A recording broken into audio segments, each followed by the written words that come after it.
going on? How's everyone doing? Shout out to Colin. Everybody else who's cool with Colin. Chucky, I didn't say. Get your popcorn and your Coca-Cola and relax. Anyway, tell Colin I'm ready.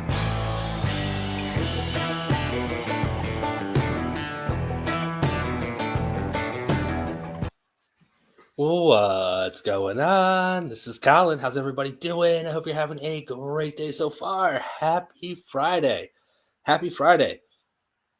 We made it to the end of the work week. Congratulations. Yay. Hopefully you guys have some great weekend plans. So, yeah, be safe. Don't do anything dumb. You don't want to end up on my channel. Okay, you guys want to watch some court? I want to watch some court. Let's watch some court. What do I have tonight? I have got part 3, the final chapter of the case that I've been playing. Feels like forever now. The last 2 nights, we did part 1 on Wednesday, part 2 last night. Tonight's part 3. I'm going to finish this up tonight. We still have about an hour and 20-ish minutes left of this case. I'm just going to let it play. We're gonna finish this tonight. So we have the defendant on the stand, and yeah, you can guess how great that's gonna go. It's gonna go so good. It's so good. After last night, it was, you know what, this can't get any worse, right? Right? Well, yeah, I mean that's about it. I don't really have anything else to say. We've got Mary for 11 months. Thank you so much, Mary. I appreciate it. 11 months, that is awesome. Thank you. Almost a year. Almost a year. All right. Before I hit that play button, you know what to do. Hit the like and subscribe. Do your jump kick back flips. Let's go. 107D, Mr. Miley, please. I'll also ask the court to take judicial notice. I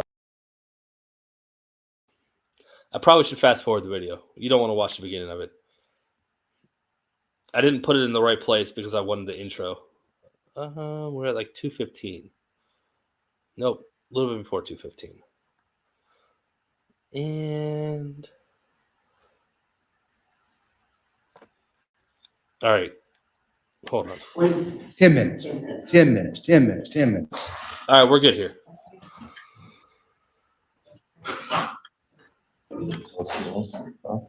We're all present. Call your next witness, please.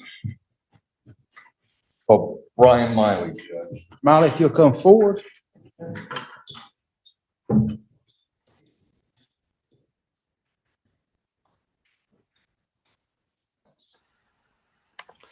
This is the lovely state of Florida, Bay County to be exact. Bay County, Florida. Judge Clark presiding. Let's go. And just remain standing and raise your right hand the best you can.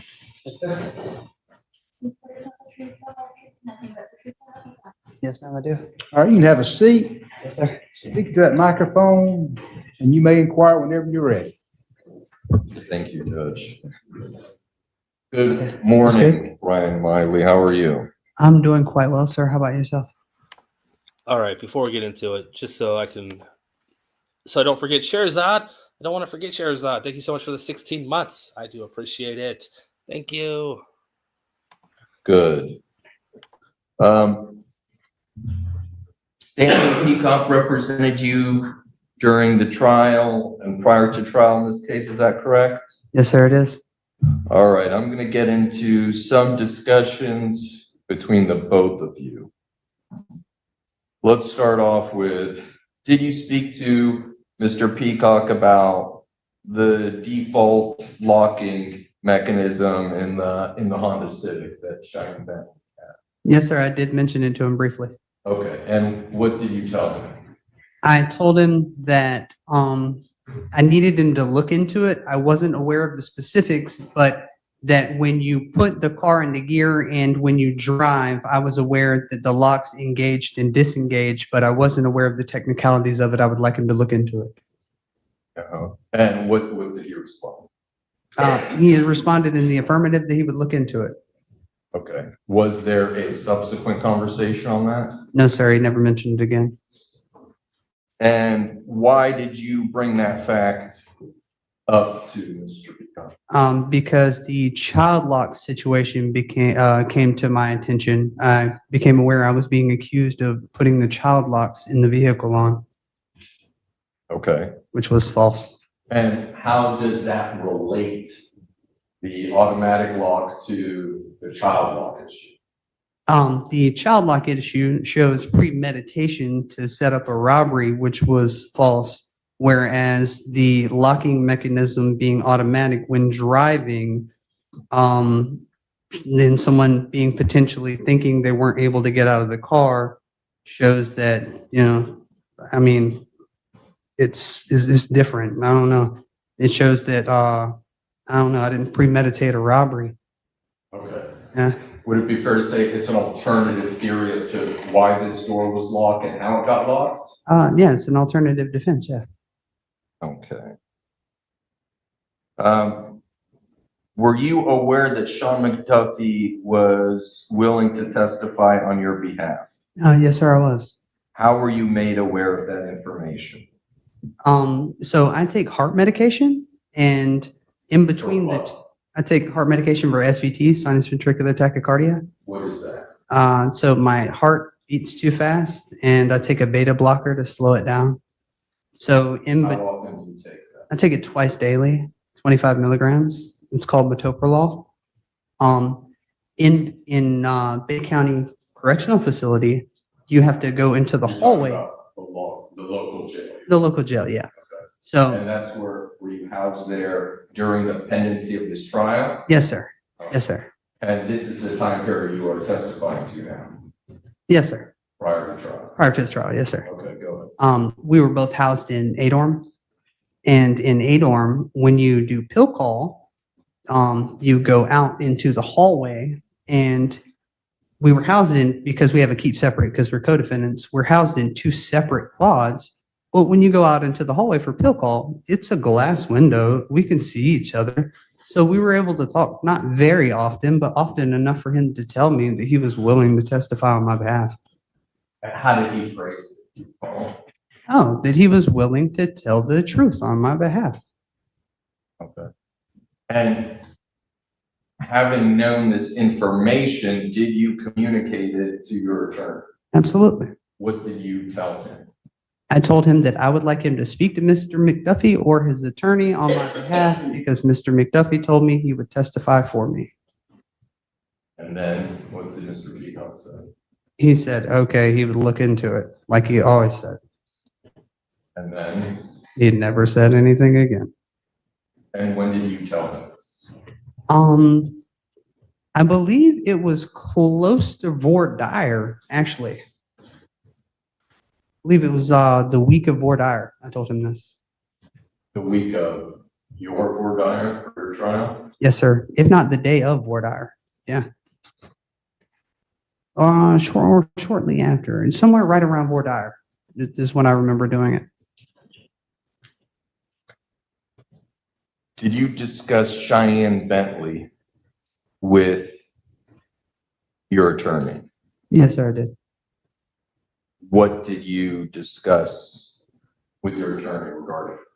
I discussed it. I knew that she would be willing to testify on my behalf, that I did not plan a robbery, that during the altercation that I did not strike anyone, that I did not ever get out of the car, that I did not put on a child lock, and that we were only there for a drug deal that she had set up to begin with. How did you know she was willing to testify to that on your behalf? Well, first and foremost, I knew she was willing to testify on my behalf to that because I trusted her, because I was in a relationship with her and I knew her as a person to be a trustworthy person. But second, I had been in contact with her like off and on via her mother through our mothers. Like we had been boomeranging messages through our mothers because we were still able to talk through them because they kept in contact for us. Okay. Did you give that information to your attorney? I did. And what did he tell you? He said he would look into it. And when was that? I spoke to him about that more than once. When you say more than once, are you saying more than one occasion? On more than one occasion. In at least two of our phone calls, I spoke to him about that. Okay. And what was his response? He would look into it. And did you explain to him, like you just did to us, what information she would provide? Yes. Yes, sir, I did. I explained in detail what she would testify, yeah. Okay. To your knowledge, did Miss Bentley have a prior felony conviction at that time? No, sir. Do you know someone by the name of Julia Kahida? Yes, sir, I do. How do you know her? We went to school together, and she grew up right down the road from me. We've known each other pretty much our whole life, actually. And did she have any relevant information on behalf of your defense? Yes, sir, I believe that she did. What information is that? I was aware that she was in my home when I was being accused of a statement saying that I wanted to go hit that lick. And I believe that she could testify on my behalf saying that I didn't say that. Okay, when you said you were aware that she was there. Yeah.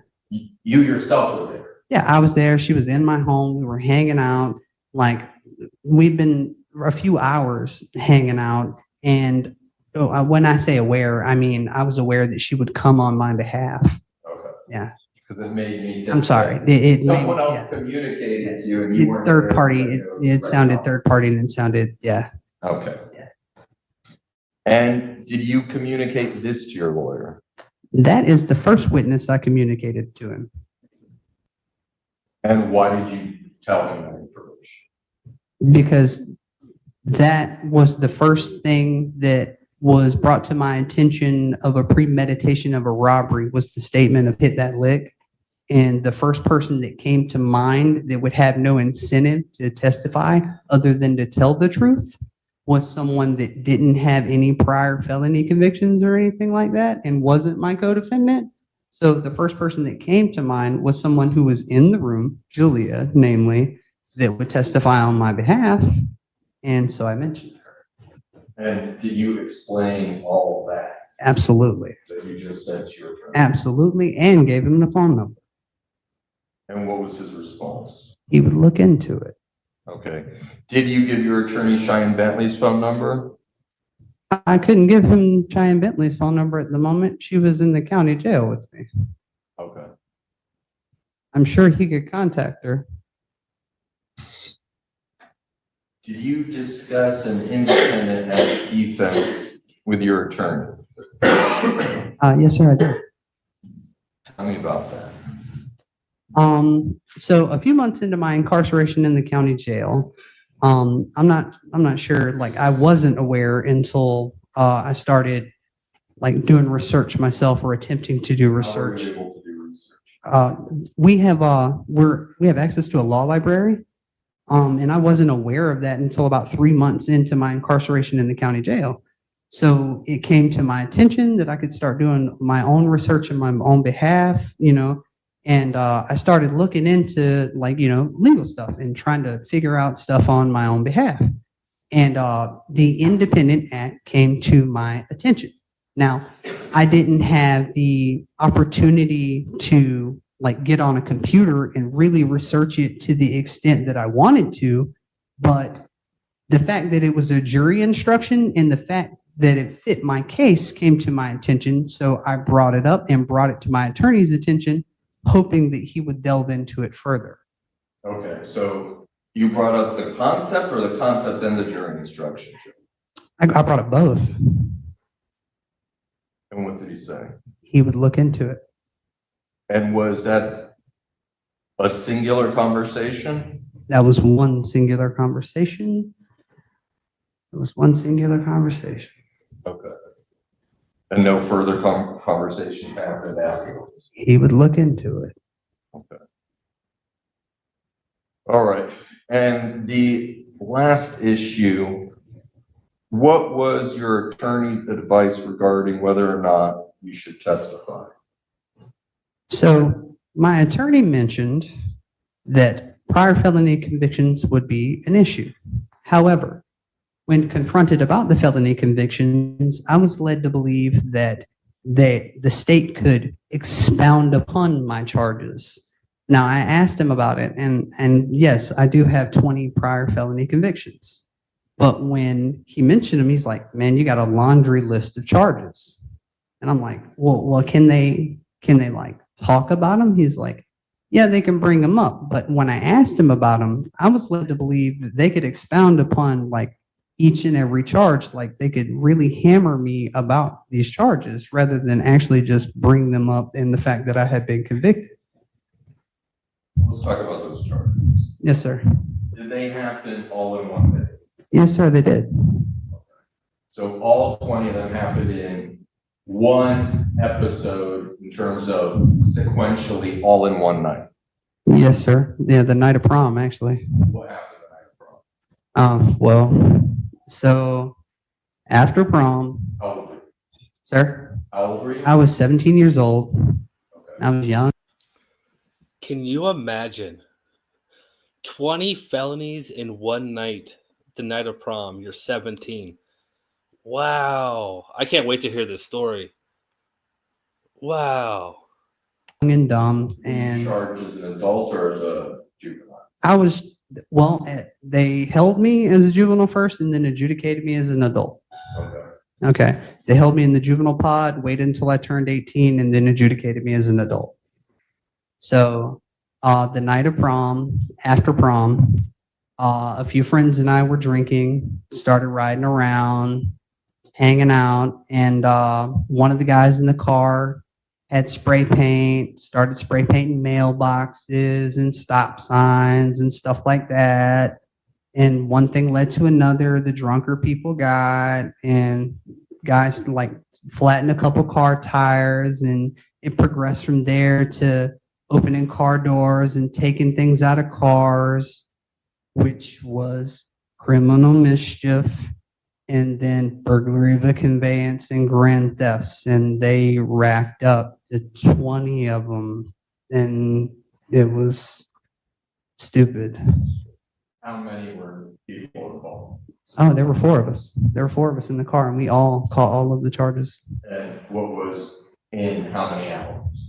4 or 5 hours. So prom ended at 11:30 or so, and we stopped before the sun come up. Now, did Mr. Peacock know that all these happened in one episode? Yes, sir. I explained all that to him. He's from the Mariana area, so when he asked me about the charges, I explained to him. He asked me what happened. I told him everything happened because I explained to him what happened in Indian Springs. He mentioned that he knew some of the people because he's worked in the 14th Judicial before. I mentioned that I had to get a conflict out of Jackson County because Judge William Wright was related to one of the people that was involved.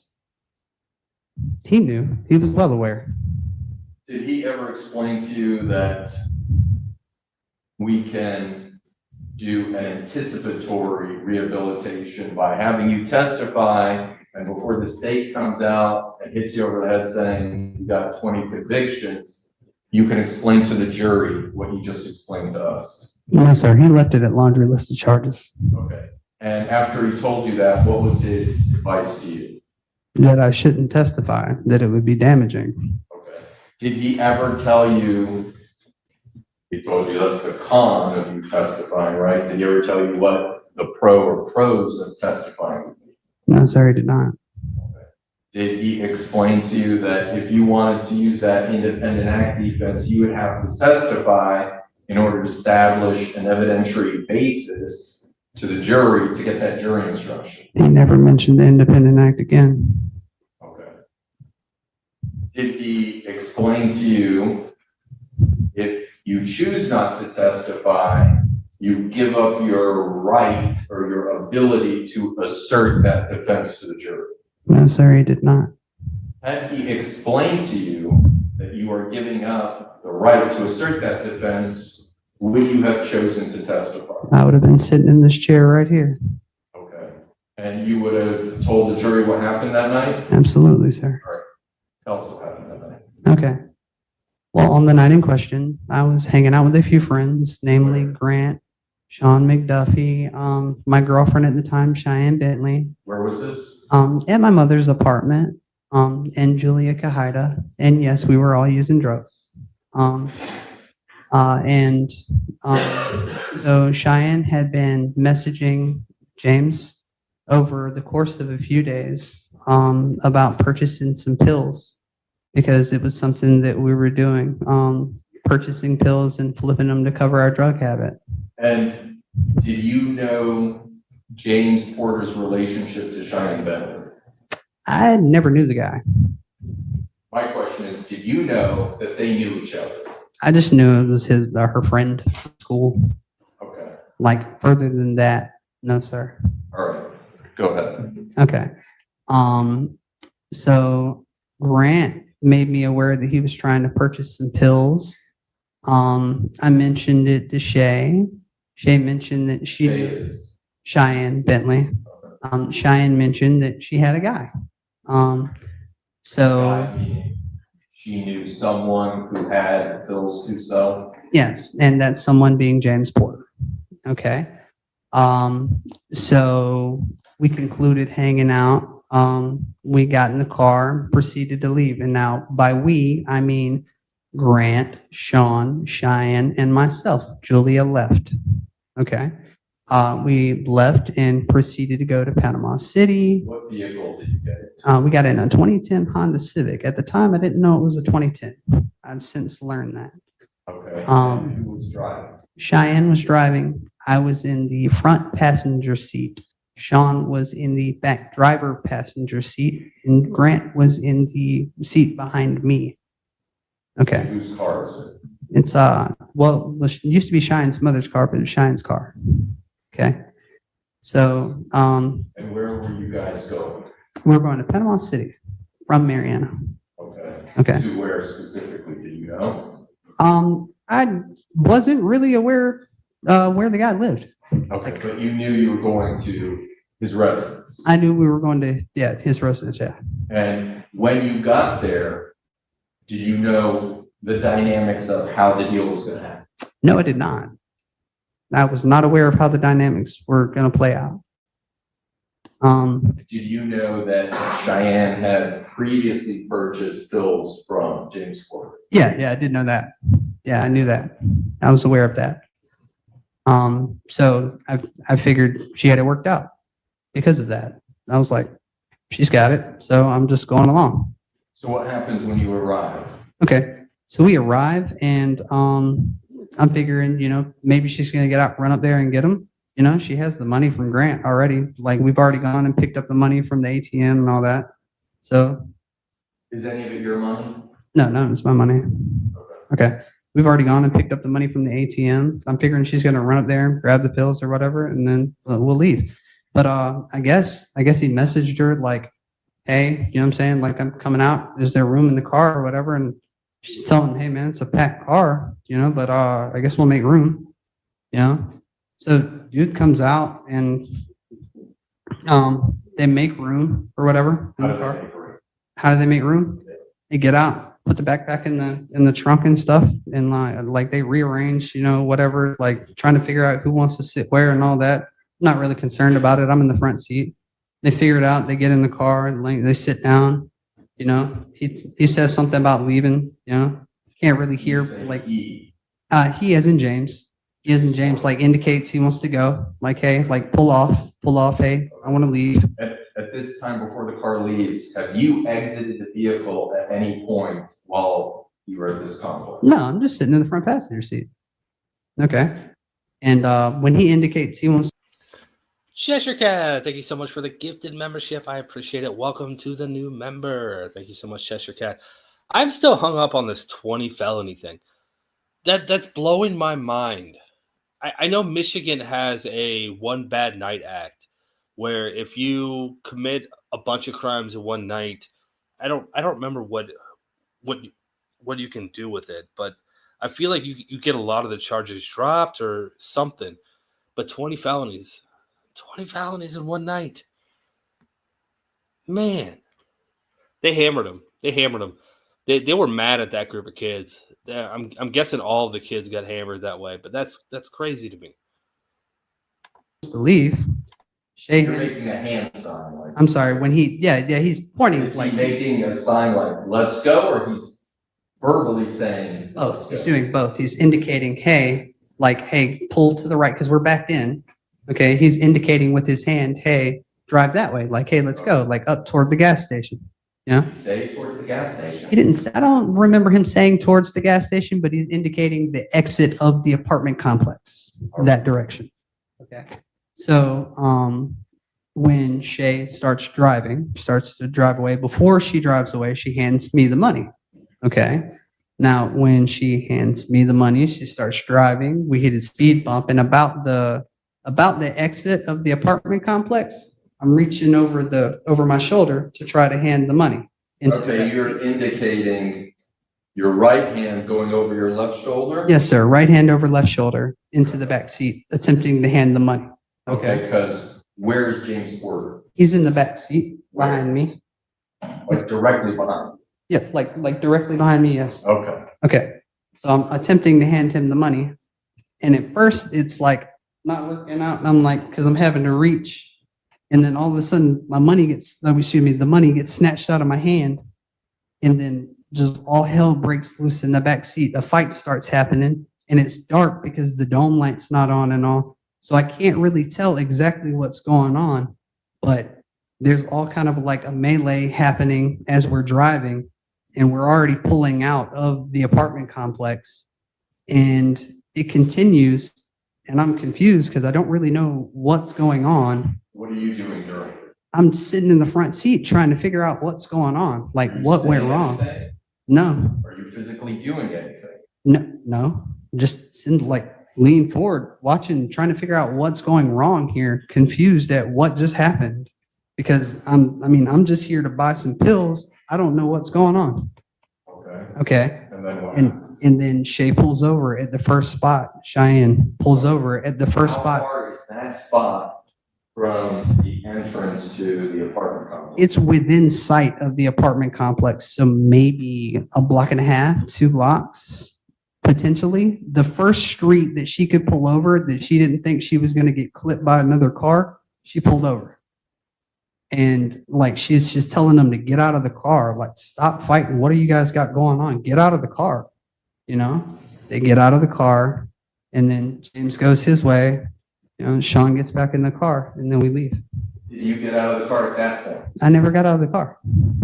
Did you get out of the car at any point and touch your child lock? I never got out of the car, and I certainly never touched a child lock. Okay. Was it your intent to rob James Porter that night? No, sir. It was never my intent to rob anyone. Was it your intent to kidnap him that night? No, sir. It was never my intent to kidnap anyone. Did you participate in any way to try and accomplish either robbing or kidnapping? No, sir. I did not. What was your goal with James Porter that night? To attempt to purchase some pills to support my habit and or make a little money off of it.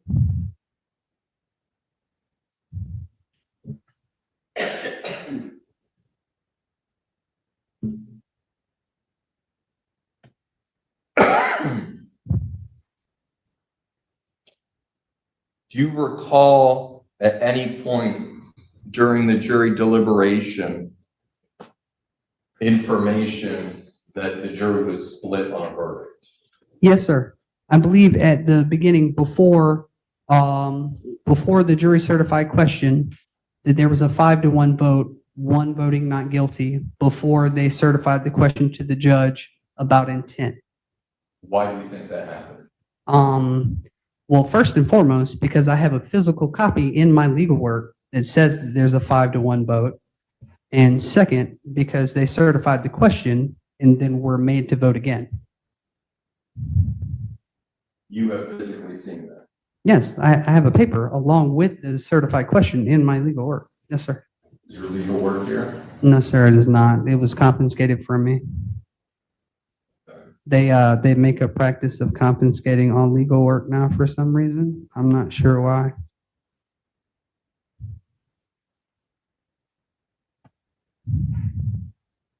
I have nothing further, Judge. Mr. Overstreet? Mr. Wiley, at the time that this case proceeded to trial, it was your strategy along with Mr. Peacock's to file a notice of expiration speedy trial, correct? Yes, sir. And Mr. McDuffie had done the same thing, correct? I believe so. Overruled. I'm sorry? I believe so. And you're aware that Mr. McDuffie, he proceeded to trial prior to you, correct? Yes, sir. And then he was found guilty. Yes, sir. Okay. And you're aware that the practice of the Bay County Jail then is after a verdict such as that, you go to solitary. Okay. Yes, sir. Okay. So when you're in solitary confinement, what does that mean? It means you're in solitary confinement, but he wasn't. Okay, so you know it's the practice of the jail to put people after a verdict in solitary confinement, but Mr. McDuffie was not in solitary. No, nor was I. I wasn't in solitary confinement after they convicted me either. All right. Up until the point that I was sent to the Department of Corrections.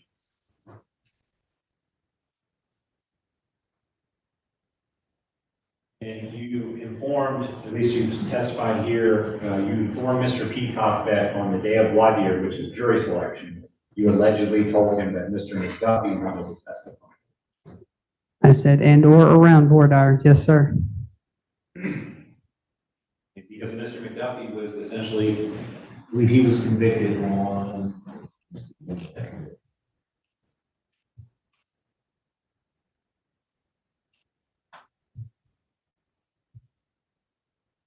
He was convicted on the 1st of August, correct? I do not recall the exact date, nor do I recall the exact date I told him. That's why I said and or around. My memory of the exact date is hazy. So were you sitting next to him at trial when you told him? Like, hey, this guy wants to testify for him? No. I went to trial 2 weeks after him. All right, so when you said it was around voir dire, when was it? Before trial, after voir dire. And you heard the testimony from Mr. Peacock that Mr. Stevenson, who represented Mr. McDuffie at the time, didn't come talking to him about his client testifying, right? I did, but I also heard testimony that he didn't attempt to question either of the attorneys about them testifying on my behalf. Well, I mean, let's just get real, right? I mean, if, let's say, Sean McDuffie's attorney came to you and said, your attorney, Mr. Peacock, at the time, hey, do you mind, would you testify for my guy? Would you have done that? I'm going to object as to separate, different analysis calculation, so I don't find it's relevant to what Mr. Miley would do, as opposed to somehow implicate that that's what another complete individual in a different set of circumstances would do. Overruled. Had it meant bringing to light the truth and or helping the individual bring to light the truth, yes, I would have. So you would have given up your right to remain silent in that guy's trial and not your own? Were it not for the misadvice of my attorney, I would not have given the right to testify in mine. Okay. So when was it that you were beating down the door of Mr. Stevenson saying, hey, I want to testify for Mr. McDuffie because the truth needs to come to light about what really happened? Did that happen? He didn't request that I testify in his behalf. Did you do that? No, I did not. He didn't request if I to testify in his behalf, sir. Well, I mean, you heard Mr. McDuffie, he said, well, I told my attorney I was willing to do that, right? He said he told Mr. Stevenson after he was convicted, you know, hey, he was willing to do it. You heard Ms. Bentley, she said, I told Ms. Kowinski I was willing to go testify, right? Mm-hmm. But you didn't do that. Okay. But I thought this was about the truth coming to light, because you were so willing to fall on the sword. Judge, I'm going to object as to relevancy. Again, I don't see how any calculations or decision-making that Mr. Miley is going to do somehow informs the court as to what Mr. McDuffie or Ms. Bentley or any other witness would do in this case. Overruled. Right? You didn't do it, did you? Will you repeat that, please? Sure. You did not go beating down the doors of any of these other defense attorneys through your attorney and say, hey, I want to testify on that. First, Ms. Bentley wasn't going to trial. Look, just answer the question, Mr. Miley, just like I told Mr. Peacock. Answer the question that's posed to you. No, I did not. Because you're worried about your own skin. Right? Must I answer that? Yes, sir, you must. No, that is not why. Worried about your own skin still here today. Are you asking if I am here on my own behalf in order to bring the truth, the light? Yeah, that's why I'm here. Respectfully, sir, I'd like to direct your attention to the trial you had where the truth came out for convicted. I beg to differ. Argumentative judge. I'll sustain the objection. Rephrase your question. Yes, sir. So you testified here that you, quote, knew Ms. Bentley would testify because you, quote, trusted her, correct? Yes, to tell the truth, yes. Okay. I want you to think about this with me. Okay. Ms. Bentley gets on the stand and she has to testify on your behalf, right? Okay. She's going to say that the four of you were together with Grant Jones, correct? Okay. Is that right? Yes, sir. Okay. She's going to testify that the four of you got in her 2010 Honda Civic and came down all the way from Marietta to Panama City, correct? Yes, sir. She's going to testify that she set up a drug deal with Mr. Porter, correct? Yes, sir. She's going to testify that she's in the driver's seat, correct? Yes, sir. That you are in the front passenger seat. Yes. That Sean McDuffie is behind her, behind the driver's seat. Yes. And then Grant Jones in the rear passenger seat, correct? Yes. She's going to testify that you guys arrived at the apartment complex, correct? Judge, Yes. I'm going to object as to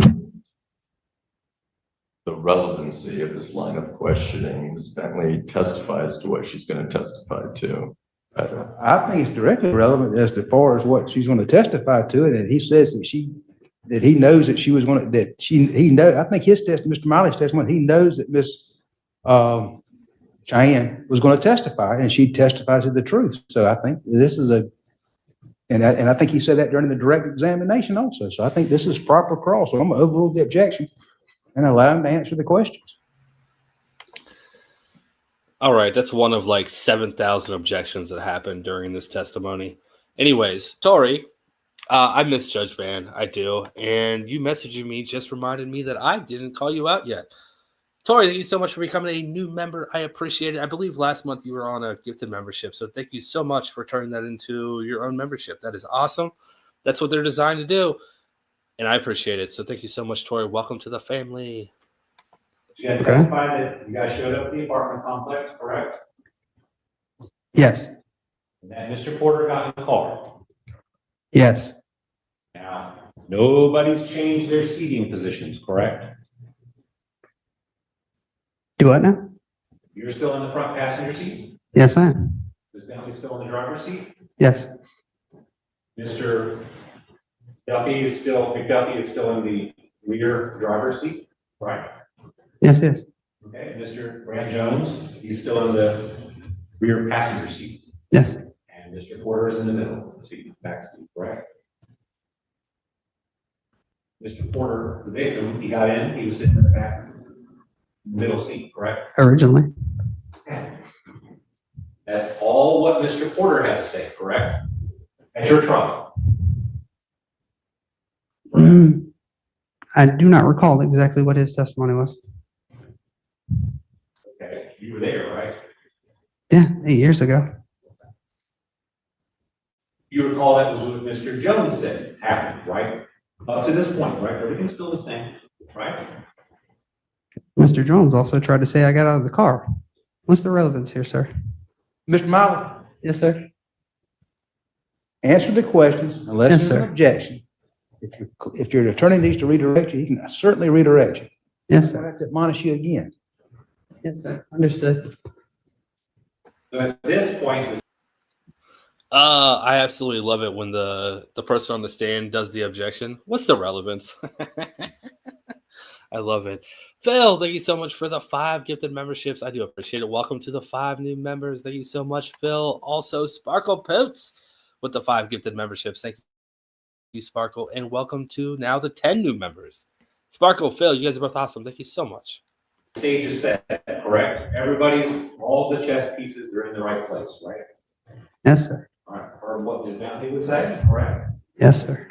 All right, heard what Mr. Jones said, correct? Yes, sir. And heard what Mr. Porter said, correct?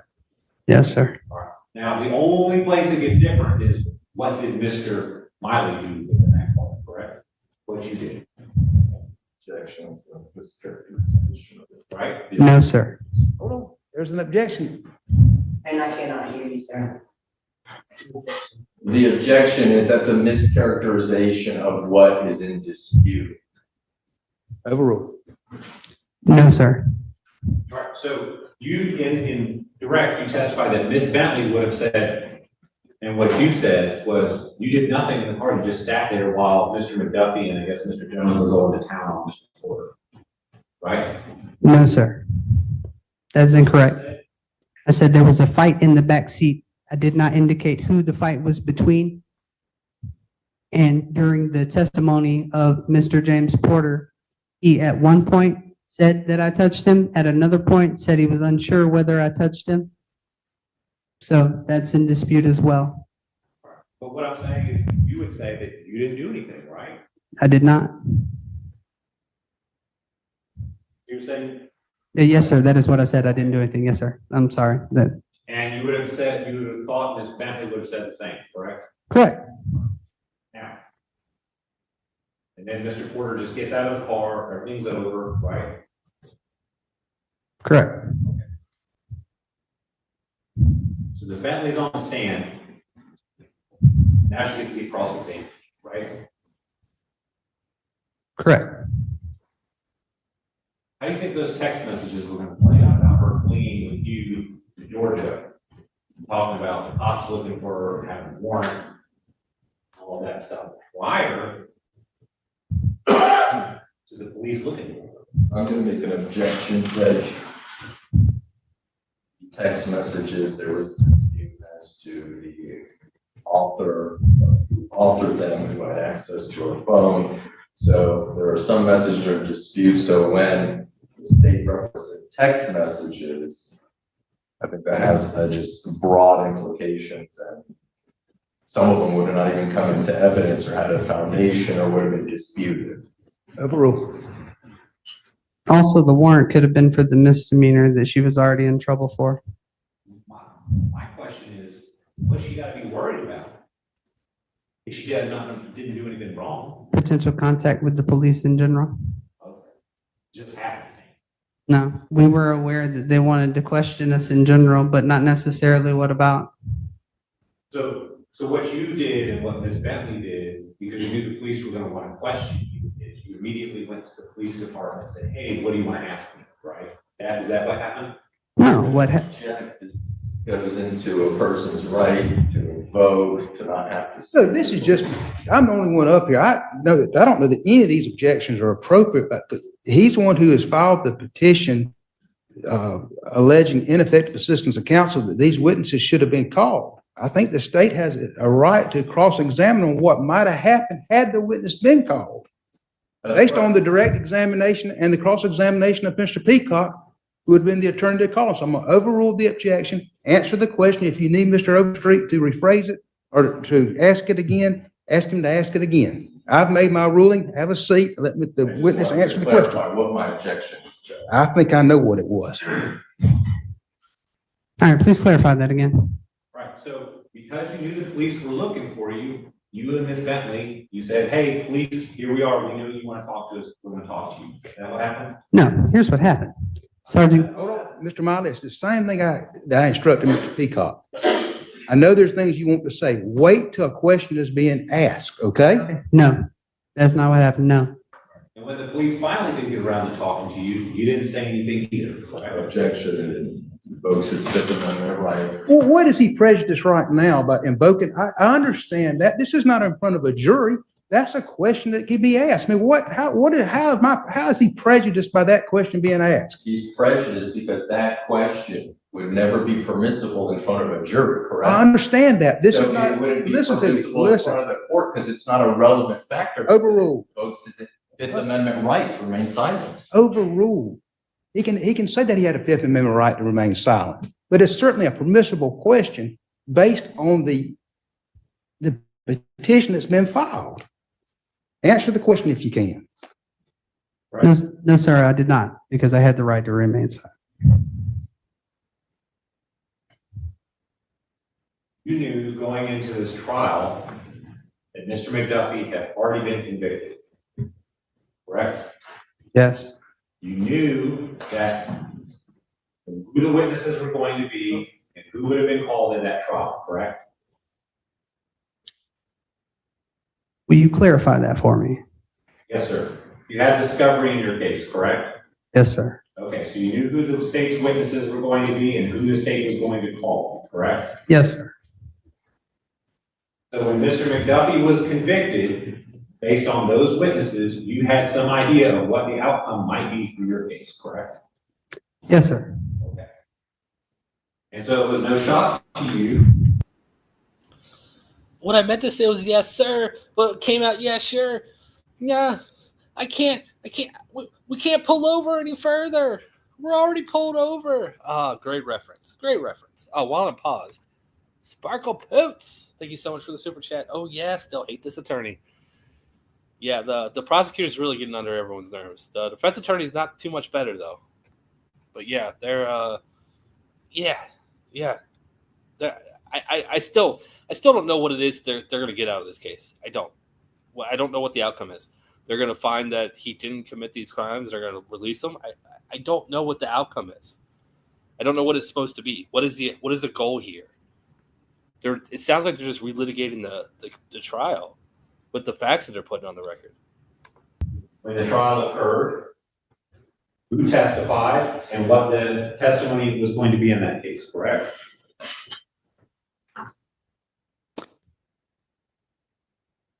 No, sir. So was it a shock or no? It wasn't a shock, but there were changes. Okay.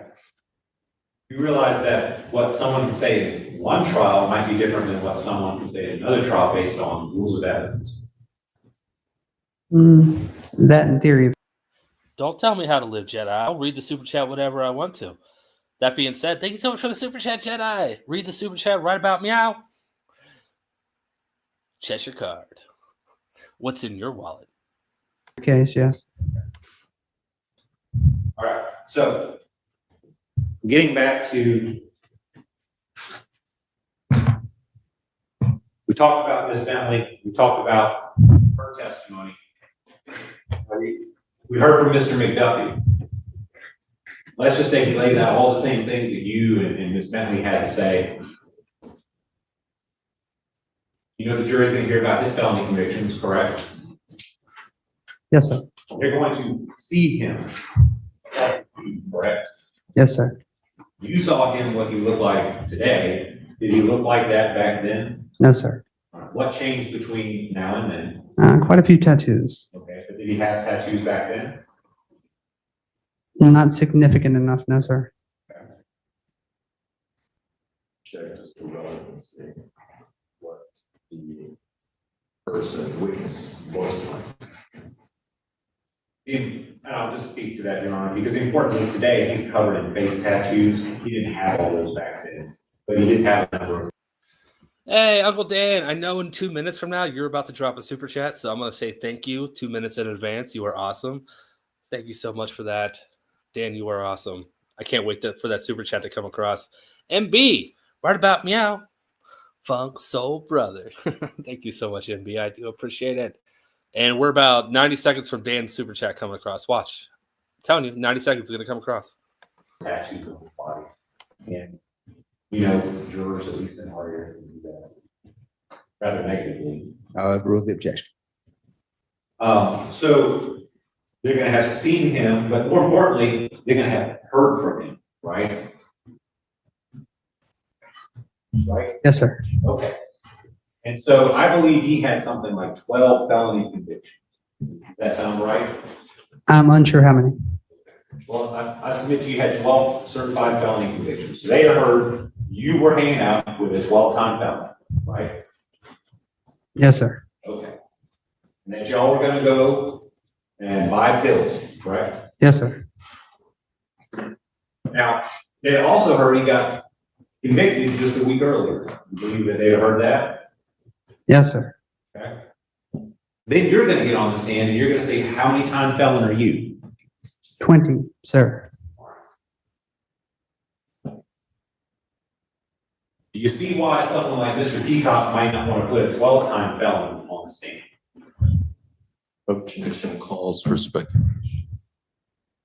Ruled out the whole theory. See why Mr. Peacock would want to put a 12-time? I love Judge Clark. Overruled. This entire argument is speculation. Ever since he started speaking, it's been speculation. You're gonna object to it now? Yeah, you're a little late. You're a little late. So, I told you, 90 seconds. Uncle Dan, you're magical, Colin. No, Dan, you're magical. You're the one that's magical. Thank you again for the super chat. I do appreciate it. When my only theory is I didn't do it, no, sir. Do you think jurors are apt to believe 12-time felons? Do you think they're apt to believe someone who doesn't say anything at all? No, sir. Molly, Yes, sir. I answer understand. the question, okay? No, sir. You're not apt to believe them, are they? No, sir. Nor are they apt to believe 20-time felons. No, sir. I know that's next. All right. Now, when you didn't take the stand, the jury never learned anything about you being a 20-time felon, right? No, sir. They could have thought you were a choir boy sitting in with you, right? Potentially, sir.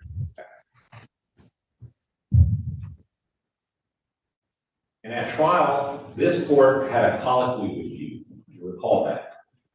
Yes, sir. Asked you, do you want to testify? Right? Yes, sir. You were under oath to swear to tell the truth, right?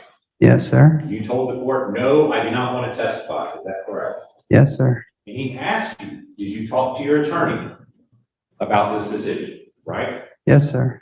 And you told him you had, correct? Yes, sir. And he also informed you that you could listen to his advice, but it was your decision and your decision alone to decide to testify or not. Is that right? I can't speak to that exact phrasing, but yes, sir, I believe they did. Okay. When the court asked you, I believe it was, and of course, you certainly had the opportunity to listen to whatever advice counsel gives you, but ultimately that decision is yours. And you answered, yes, sir, it is. Okay. You recall that? I do recall listening to the advice.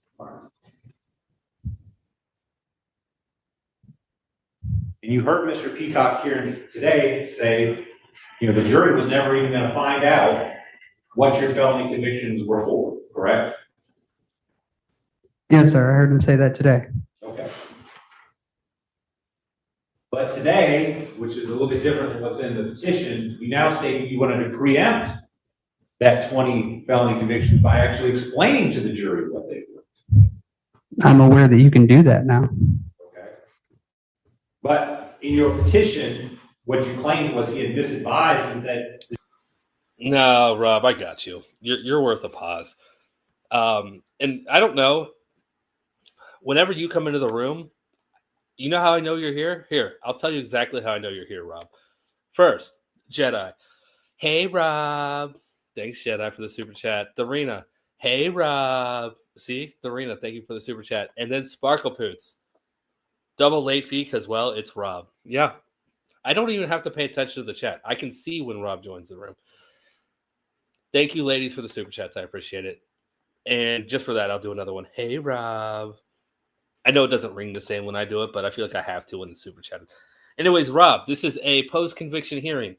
We're on part 3 of this. This guy was convicted of robbery, kidnapping, assault, a bunch of things about 8 years ago. And since then, he's gotten a new team of attorneys, and they came to the judge with new evidence, I guess. I don't know. They're throwing everyone under the bus. They threw the old prosecutor under the bus. They threw the old – no, not the prosecutor. His old defense attorney got annihilated. One of the guys that's convicted for it, he got annihilated on the stand. And they brought in the person that was driving the car. She got questioned. Like, it just – this is just a mind-blowing case. That's what's going on here. But yeah, that's essentially what they've been doing, the ineffective assistance of counsel. But that's not all they're doing. That's why it doesn't make sense for them to bring everyone else up and then bring the attorney. Yeah, just a lot of stuff has been going on, Rob. A lot of stuff's been going on. And so we can break this case down to child locks, and this guy's a 20-time felon from a bad prom night. So his old attorney didn't want him to testify because of that. That's pretty much all that's going on here. Okay, let's go. The jury would find out what they were. Isn't that right? Yes, sir, because I was not aware at that point in time. Had he advised me that that was a potential possibility, I would have gone with it, sir. What was the potential possibility? Preemptively telling them about it. All right, so you did want the jury to find out what you had been convicted of for 20 times? Sir, had he advised me that we could have preemptively got out ahead of it and that we could have done so, and I would have testified on my behalf in an independent act, I would have done so, yes, sir. Okay, let me ask you this. What is burglary involved? Burglary of what? Does burglary involve usually stealing? Burglary involves going into some structure or conveyance that doesn't belong to you. Usually to do what? Yes, it usually involves to steal something, yeah. And when you get convicted of theft, I mean, that's stealing. Yeah, that's clearly stealing, yes. What's robbery? Taking something by force. Stealing, right? Yes, sir. Okay, so you think now it would be a good idea for Mr. Peacock to preemptively tell the juror, well, hey, he's a 20-time thief. And you're charged with robbery. That's incorrect. I'm not a 20-time thief. All right. You get what I'm getting at, right? You had how many burglaries? About 6 of them. All right. And how many thefts? 5 or 6 criminal mischiefs as well, and then principal too. All right, so I'm not a 20-time thief. I'm a 15-time thief. Get it right, my friend. Those other 5 were just random charges. 15 times. It was just one night. It's just one night. we'll just say 12 times, 13 times. You think that'd be good before a jury when you're accused of stealing? No, sir. So preemptively dealing with this bad idea as well, right? No, sir. It's not a bad idea. Now, your counsel mentioned this Honda Civic and the door lock issue and everything. But the issue really was there a child safety law, right? So No, sir. That's not the issue. The characterization of what the issue is. Overall. I don't believe that was the issue. I don't know. I'm guessing because he was 17 when he got the 20 felonies. He may. I'm gonna guess he didn't spend a ton of time, maybe a couple years in jail for that. Maybe not even that. But he's been in for 8 years on this. So I don't know what the underlying sentence was, but he's been there for at least 8 years on this charge because this event happened 8 years ago. So that's all we know. For armed robbery, kidnapping, I'm going to guess that, especially with 20 felonies, I'm going to guess he probably got a fairly lengthy sentence. And if they're going through all this, he has more than a year or two left. So maybe 15 to 20 years, maybe. No, sir. That's not the issue. So it wasn't surprising then that the manual and the car itself actually had child safety laws. Right? No. Not shocking at all. Not shocking whatsoever. Not disputing the fact that the car had child safety. Right? No, sir. So instead of using the manual, we just put in a little tech manual rather than 387-page owner's manual, right? We'll talk about these laws. Right. Sir? You know, you can also disengage those locks? The auto lock? Did you know that? No, sir, I did not. Did you know whether they were engaged or disengaged? The ones where you drive and they lock? Yeah. Do you know whether they were engaged or disengaged? Yeah, clearly they were. How many times have you been in a car? How many times I've been in a car or In a car, yeah. How many times? quite a few, can't count. Probably more times than you can count, right? Yes, sir. You've been in a car that's had a locked door. Yes, sir. Okay. Have you been able to unlock the door and get out of that car? Yes, sir.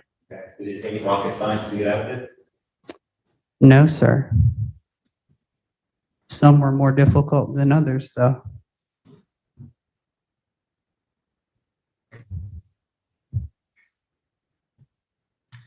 Now, Ms. Kahida, you mentioned her testifying. You heard her testimony here on the stand today, correct? Yes, sir. She said she couldn't tell you whether or not something happened or didn't happen. All that? I do. Okay. How do you believe that would have been anything relevant to a jury? I believe 8 years ago, her memory would have been less faulty. Well, my question to you is, you heard what her testimony would have been, is that she was high and that she had no recollection of anything being said or not said. Right? That was her testimony. Yes, sir.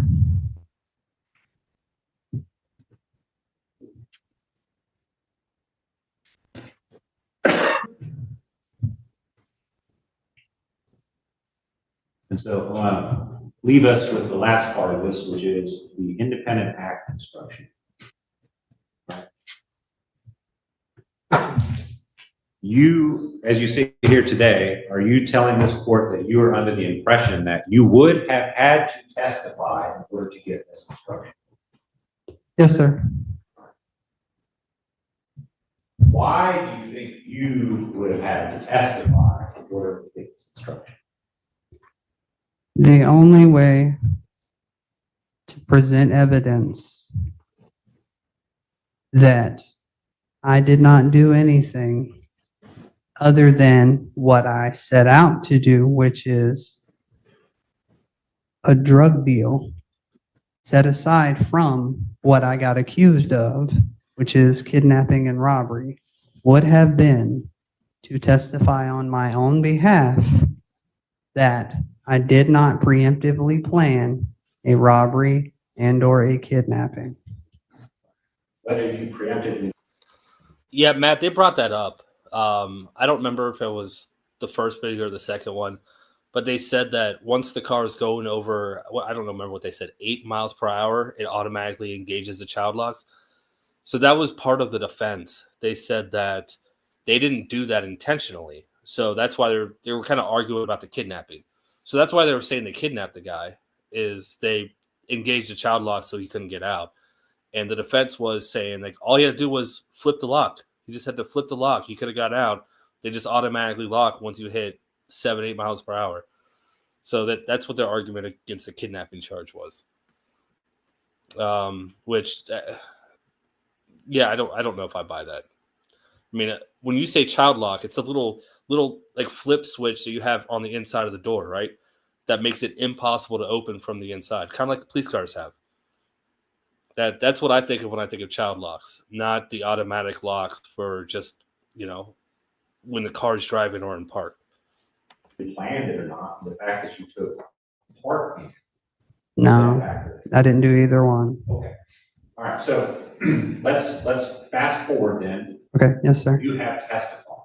Yes, sir. And let's just say, you want to say that Ms. Bentley testified, Mr. McDuffie testified as well? Your trial? Yes, sir. Hypothetical trial, you want to say that they did too? Yes, sir. Okay.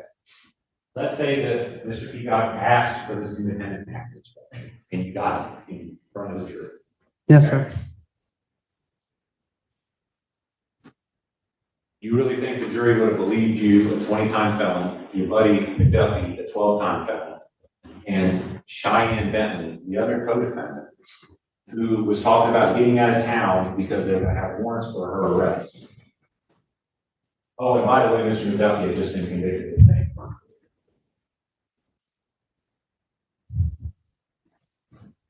You think a jury would have bought that? There's a reasonable probability. Tell me why.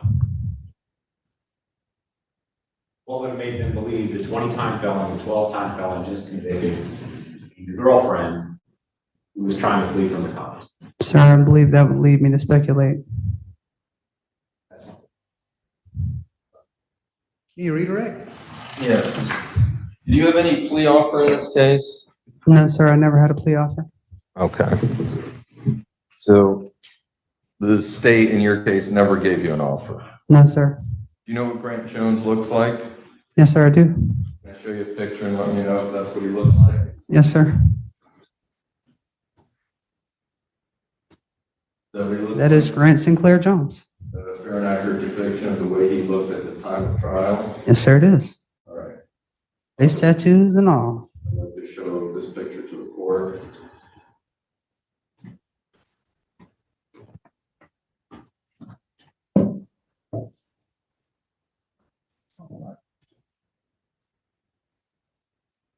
See Grant S. Jones, birth date 6/16/92. Okay. You see he had tattoos on his face. Yes, sir, I did. You see he had tattoos on his chest. Yes, sir, I did. Did he lie to the police initially? Yes, sir, he did. Okay. And this was one of the state's star witnesses against you? Yes, sir, it was.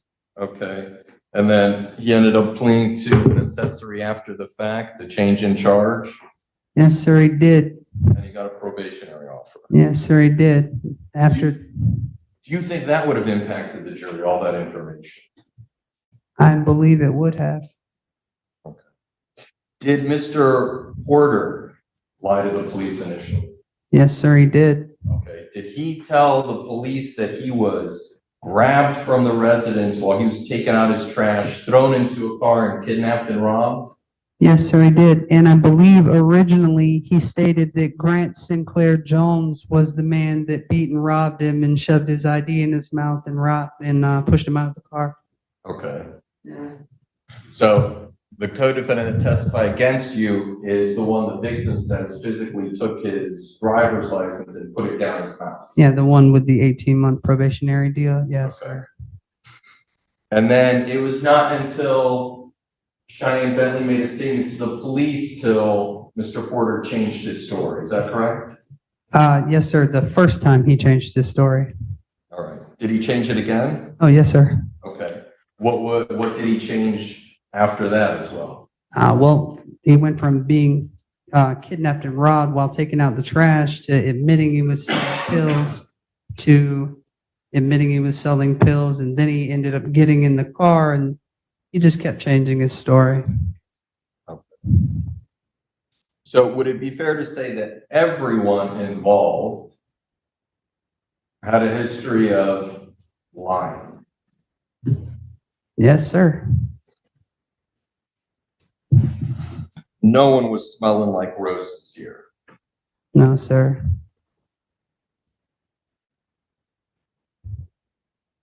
I think everyone had drugs or drug problems too.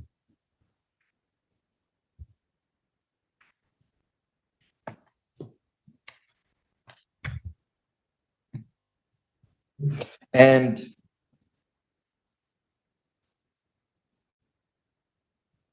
had Cheyenne Bentley testified, you heard her testimony. Had she testified to the jury, in fact, your testimony would have not been necessary to establish an independent act defense. You could have relied on her testimony. Is that correct? I believe so, yes, sir. Okay. Same thing with Sean McDuffie. If he had just testified, it would obviate the need for you to testify and get the independent act instruction. Is that correct? Yes, sir. And if I understood you correctly, it's when you get sentenced that you go into solitary, Yes, sir.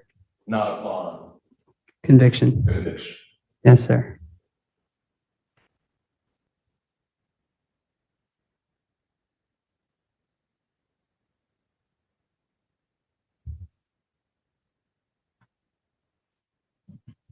You never got out of the car ever since you got to James Porter's residence. No, sir. You stayed in that vehicle up until the time Mr. Porter left on his own. I stayed in the vehicle until we got back to Mariana.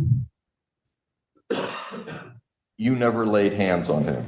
No, sir. You never said, let's go get that lick. No, sir. In fact, it would have not been too smart of you to do that because your girlfriend has a relationship from middle school with this guy. And constantly buys pills from him. So it would directly come back to you. Immediately. So not only would this guy know and find you readily, it would also disrupt a supply of drugs to you as well. And profit.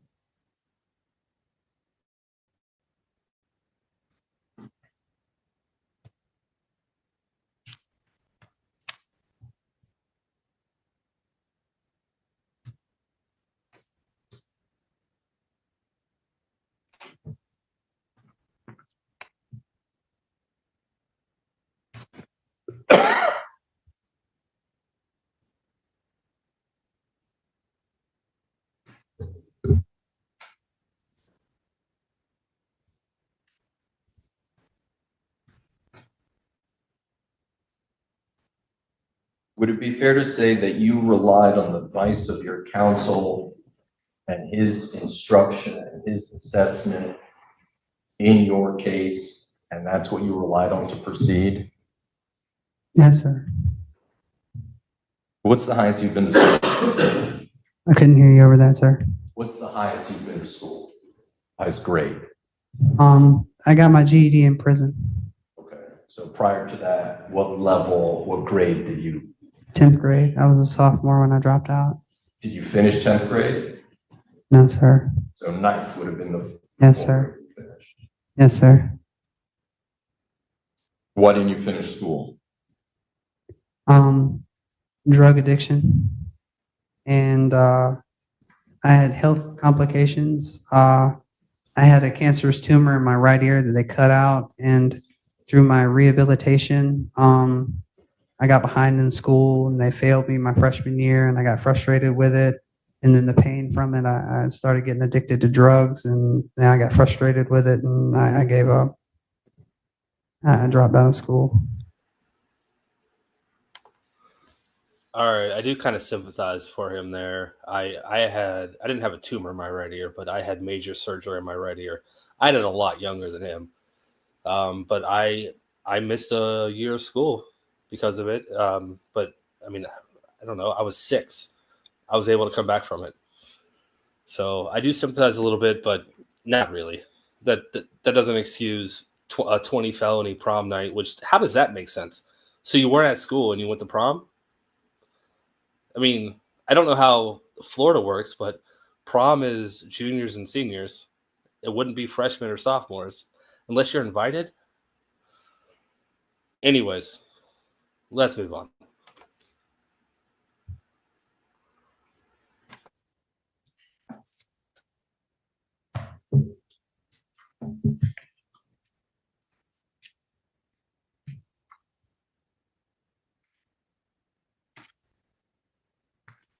I have nothing further. Any other questions, Mr. Overstreet? Mr. Smiley, you can have a seat. You can have a seat. Do you have any more witnesses? No, Judge, the defense rests. Mr. Overstreet, are you gonna call a witness? I don't think Mr. Peacock's already testified. Okay. Do y'all wish to give oral, closing arguments? Yes, Judge. I know we've been at, y'all prepared to do it? There is still 25 minutes left of this. How are we finished? They must have a break that I didn't cut out, or their closing arguments are 10 minutes apiece. I guess we're about to find out. Now, you gonna take a 5-minute break, or? I'm ready whenever, it won't be long for me. I think I can go forward. Okay. Unless you want to break, Judge. No, I'm good. I'm good. Okay. I know we've heard a lot and covered a lot, and I appreciate the court's patience. And of course, any objections I make, I do not make them in ways of offending the court. on behalf of what I believe is a viable objection. Okay. So I'm going to start off with the different type of picture that could have been painted had all these things come before the jury. So what the state presented was Grant Jones saying he heard a lick. Now, in Mr. McDuffie's trial, his attorney objected and said, I've got a right to Crawford. How are you going to say someone else said this, and then I can't confront them? The court found that to be inadmissible hearsay. Mr. Overstreet himself made the statement on the record saying Mr. Jones does not know exactly who said it. However long later, Mr. Overstreet presented a witness who now all of a sudden attributes it to Mr. Miley. That's a gigolo violation, judges putting on evidence knowingly to be false. So that could have been eliminated on that ground, Judge. However, going back to that, the states, they're painting a picture of, ladies and gentlemen of the jury, here are these addicts smoking dope. Let's go get this guy. And you know what, when we get there, we're going to get him in the car. This guy's going to get out, child lock him. And when we get going, you know, the old 1-2, right? That's the story. Guy runs in. You were at the trial, Judge. He's sympathetic. He stutters, right? That plays into the jury. However, the picture that could have been painted was, yes, they're all getting drugs, and they're all getting high. However, that's not how it panned out. We had Julia who could have said, I heard no mention of their getting a lick, right? You heard Cheyenne. These messages, I introduced them into evidence, Judge, because they started from December 28th all the way up into the incident date, which was days later, right? So, and what is the impetus of it? It's the victim reaching out and starting the communication, right? If I'm going to go commit a crime, I'm the one that's seeking to go do it. No, this guy's reaching out to me. Why is he reaching out to me? Because you know what? We're friends. We have a drug relationship. He knows that if he wants to offload some pills, I'm the person. We've done this before. That's even less motive. Why are you going to rob someone you're constantly dealing with? You know, you rob strangers. You rob something that doesn't link back to you. Not only that, the dialogue, Judge. It's, hey, when can you come over? How many do you have? How much can you sell them for? And then there's, well, I told you I got to get them up, this from Miss Bentley. I got to get them at 4, but I need to make a profit too. I know how you be flipping them at $5.50 shouldn't be a problem. Can you do 5? No one will pay more than 6, but I'll still try and get more. So, right, that's intent. I'm trying to flip these around, make money. If you're going to rob someone, you got to sit around and mess around with price. Sure, that's what you want. It doesn't matter because I'm going to come punch you in the face and take that stuff. You can ask for whatever you want. It doesn't matter. This is all evidence that could have been highlighted to show what the intent is, right? Which was the question the jury had, because that's what goes to prejudice, right? Is there a reasonable probability that the outcome would have been different? This was what the jury was focused on, intent. So here we are. And then, to me, what's really emphatic of what could have been presented is Cheyenne Bentley, almost there, pulling up now.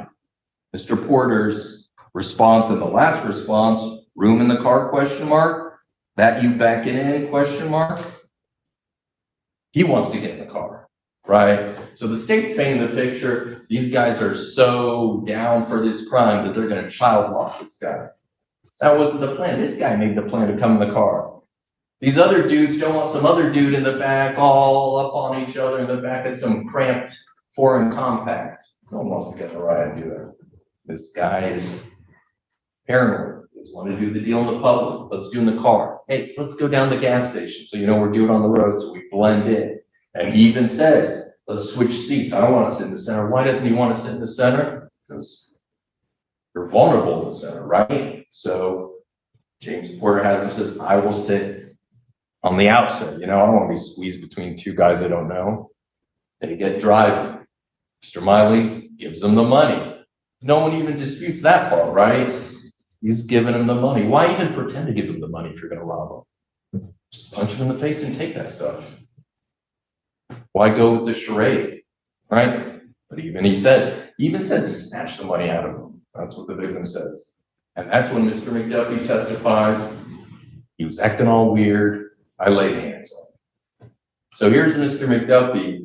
Whatever his intention or whatever his motive is, he's the one that gets to hit on him. Why? He says he felt uncomfortable. He's reaching in his pockets.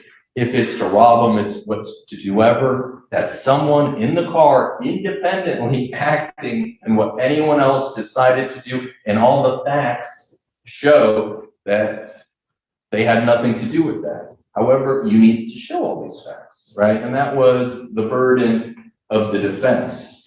While the defense has no burden, however, if you have an affirmative defense, then you do have a burden. So if you have a witness that's going to be exculpatory, of course you have the burden to call them. You can't just say, I got no duty to investigate. I'm a defense attorney. So what could have happened, Judge? You could have had the locking system, right? To me, you have the manual right up there, Judge. On the back page, it shows the door frame, right? Japanese have very subtle design. And in that Japanese Civic, that lock blends right in, right? American cars will like big things in your face, obvious. The Japanese have subtle design. And that's why that lock is like that. It blends right in. So if you're in the back seat with two other guys who are acting like gorillas on you, do you think you're going to sit there and say, that lock? You're just going to grab the handle, right? This other guy, Grant Jones, I want a deal. Oh, there's child locks. That's what happened, right? The more he feeds into what the state wants, the more he gets that probationary change of charge offer that the state never offered him. So you have now the default mechanism and the door. You paint that picture to the jury. Here's the door. Here's what it looks like, right? And again, this was communicated to Mr. Peacock. And Patrick, that's been my biggest issue with this entire case, this entire hearing. That's what's confusing me, because I don't know what a post-conviction hearing actually entails. What's the outcome? Someone said earlier that it was to award a new trial, which, okay, that makes sense. So if you want to prove ineffective assistance of counsel to potentially get a new trial, okay, that makes sense. But why are they bringing up the evidence with the locks in this? That doesn't make sense to me. That's why I'm so confused of how this actual hearing works. But I agree with you. The locks have nothing to do with it, but it's been a major part of this trial. he did nothing with that information. That part's not in dispute. Now, the next part, failing to impeach Grant Jones on the fact that about the lick, I testified to as a way to keep it out through the Igloo violation, in addition to, even if it came in, you have the impeachment of the trial because they asked him, hey, what were you there to do, to buy drugs? Right? He could have said, we were there to rob them. Jerome, thank you. That makes sense. I get that now. That's kind of bolstering the ineffective assistance of counsel if they didn't come with this. I mean, it's kind of weak, in my opinion. Focusing on the locks is kind of weak. But I mean, I get it. I understand. So it makes a little bit more sense. Thank you so much, Jerome. That's what we were there to do. You know, he didn't say that. So you can still even impeach him in that alternative fashion. And again, that record was there and present, and it happened prior to Mr. Miley's trial. Sean McDuffie. The state makes the same argument that I'm going to make right now. We don't pick our, they say we don't pick our victims, and jurors, you can't judge them just because they sell crack or they're a prostitute or whatever vice they have or how they lead their lives. Jury, you can't consider that. You gotta look at the evidence. It's the same thing. Mr. McDuffie's got face tattoos. He's got prior criminal convictions. You can say the same thing, right? The same argument that they make is no good for the defense now. If it's your only witness and this guy's willing to come in and say, yeah, this is what happened, no one had the intent, I laid hands on him, that's exculpatory, Judge. And if they don't believe him or not, I don't know how you just make that assessment. All of a sudden, anyone with a certain number of convictions falls into a category of don't present them, there's nothing here to do. I don't think that's a fair assessment. In the context of a trial like this, where everyone lied, no one was honest from the get-go. Literally, Judge. I mean, I don't want to emphasize it because obviously you were there. But every single person was impeachable for multiple things. Not one person was honest right away, right? And then you have Cheyenne Bentley. She could have came and testified, yeah, this is my friend. Why am I gonna bring some guys, the guy I'm dating with, and some goons to come beat up on my friend, right? Who I am constantly connected with. What is my incentive? Why would I do that, right? You would find someone you don't know. And again, she was out on a pretrial for like a possession charge. I think she was in diversion. So she has no career, criminal, multiple felonies. This is someone, like everyone else, unfortunately, has been affected by addiction and has gone down a path of unproductive ways, Judge. But it doesn't mean those unproductive ways are automatically robbery and kidnapping. So you have Ms. Bentley to come in and say, I know this guy. I don't want to beat up on this stuttering kid. Why would I do that? We're friends. Why am I going to sit here and message with him and do all these things if I want to rob him, right? Her story made sense. So part of how a person comes off is, does their story make sense? Is it credible? Was it vague or was it specific? Did it fall in line with the evidence? And those are, I would say, Judge, all fall in, right? She gave details about why would she come out. I had a messy trunk, it was full, I came in. I thought I was gonna go do the deal up here. This guy was pushy, he wanted it in my car. I've bought drugs from him before. I didn't think anything was gonna happen. This was just a way to make a couple bucks, and her statements prove it, right? So, and everyone says all about her getting out of the car, putting it back in the trunk. All this is an explanation. Why would they, if they were going to bring this guy and get him in the car and do this crime, they didn't have the forethought to be like, get the backpack out of the way. This backpack, if I want to lure someone, I'm going to make sure the crime is ready to go. Not, oh, wait, let me do these couple things before I execute a crime. It all falls in line with the explanations that Mrs. Bentley gave as to why it happened and how it played out. And then, you know, the state's going to argue consciousness of guilt afterwards. Yeah, she was on, I think it was on diversion, Judge. It's my best recollection of reading through. But whether it's pretrial or diversion, obviously any contact with the police is going to be problematic. And even, right, you're associated with, right? If McDuffie is pounding this guy, you're obviously going to be somehow potentially implicated in the beating of this person, right? No one saw anything about the robbing of taking a wallet or a cell phone. They were never thought that these were the charges that were coming about based on what happened. We talked about Julia and independent act defense, Judge.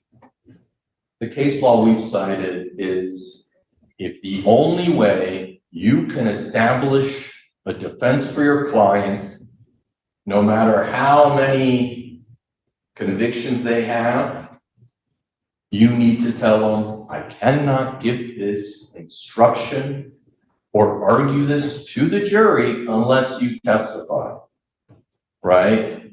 He could also say, hey, talk to these other people.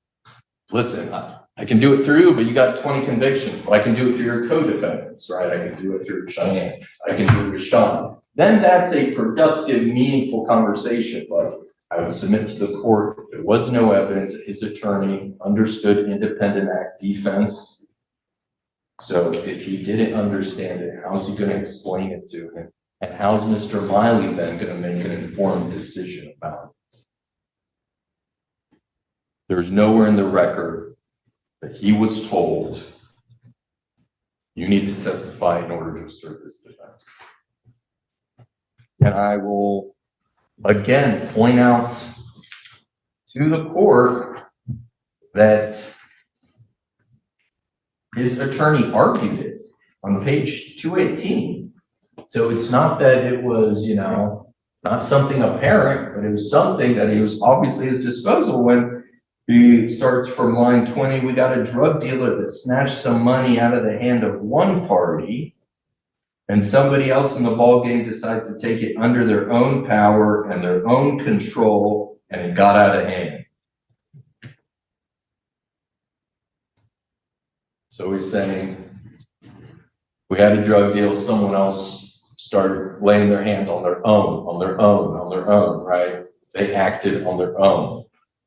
But unfortunately, there was no evidentiary basis to argue it, nor was a jury instruction given on it in order for them to consider. And yet the jury still grappled with the concept of intent, right? Because they got thrown at principle theory. Everything that one person does associates to other. And the defense theory was the general reasonable doubt.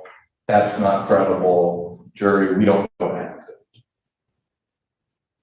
As opposed to, this setup doesn't make sense. These witnesses are testifying against the setup. The locks explain this, giving a whole different alternative theory based on presenting witnesses and an explanation of how the car doors locked. And again, Judge, if you don't find one of these grounds to carry the day, I would argue that you could combine the grounds and find it to cumulative effect. And as you know, Judge, this is our PRR case, which he was mandated to get life. This is the end of the road, appeals-wise, for Mr. Miley. So that being said, all these arguments carry a lot of weight to the impact of what happened in this verdict. This wasn't a petty theft case. So I would also make the argument, Judge, that there was testimony from both Mr. Miley and Mr. Peacock that these things were said to him. I'm telling you about this witness. I'm telling you about this witness. I'm telling you about that witness. I'm telling you about how the car works. I'm telling you about this defense.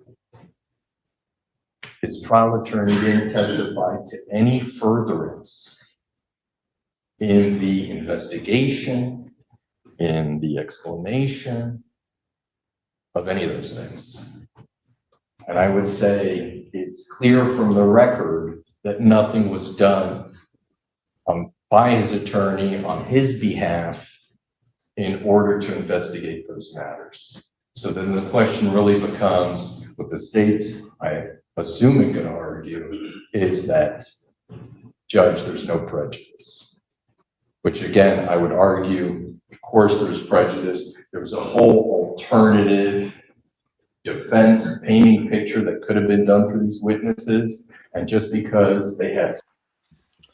Kramer, I asked that question, I don't know, within 10 minutes of part one. I have no idea. No idea. But he seems... I don't want this to come off as wrong, but I feel like he's kind of he's kind of going in harder than a public defender would. And I don't know that to be true. Public defenders are awesome. I mean, Rob's here. He's amazing. I just feel like I don't think he's a public defender. That's why I question the exact same thing. Stake in the game, or they had convictions, they would not be disregarded because the facts tie up to each other and they make sense. And they go along with the Facebook messages, they go along with how the car operates, they go along with the personal relationship that Ms. Bentley had with James Porter. There are so many reasons of why the things tie up, despite someone being a convicted felon. Right? Because again, the state made the argument, despite these people lying to you, jury, believe them. So if it can work this way for the state, it surely can work the same way for the defense.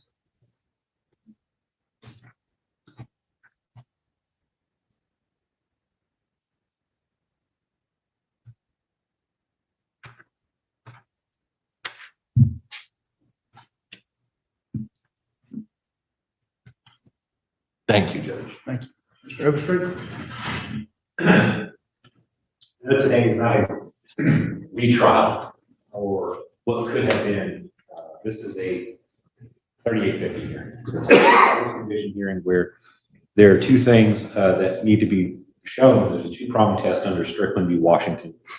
And the defendant carries that burden. So the first, obviously, is the defendant must establish that the performance of counsel was deficient. And to do so, the defendant must identify specific acts or omissions that demonstrate the performance of counsel was unreasonable under prevailing professional norms. And strategic decisions do not constitute ineffective assistance of counsel if alternative courses have been considered and rejected and counsel's decision was reasonable under the norms of professional conduct. Then if you can show that there was this deficiency, that you would move to the second prong, which is that the defendant must establish that the deficient performance of counsel prejudiced him, and that the defendant must demonstrate that there is a reasonable probability that, but for counsel's unprofessional errors, the result of the proceeding would have been different. A reasonable probability is a probability sufficient to undermine confidence in the outcome.